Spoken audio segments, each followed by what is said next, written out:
આનંદનગરના વીમાના દવાખાના પાસેથી વિદેશી દારૂની બોટલો સાથે એક મહિલાને પોલીસે ઝડપી લીધી। લોકલ ક્રાઇમ બ્રાન્ચની ટીમને બાતમી મળી હતી કે આનંદનગર વીમાના દવાખાના પાસે રોડ ઉપર દેવ્યાનીબેન અંકિતભાઈ પરમાર વિદેશી દારૂ લઈને પસાર થવાના છે।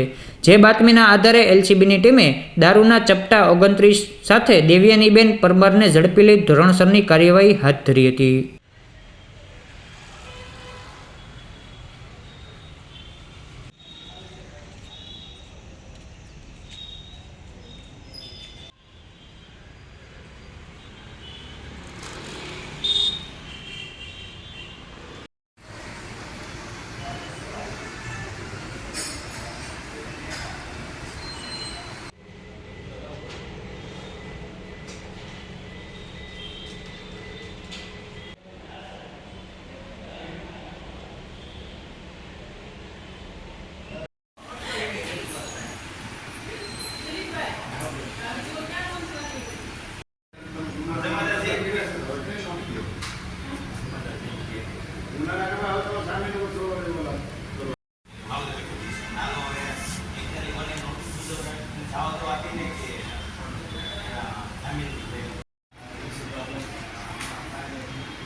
Olá,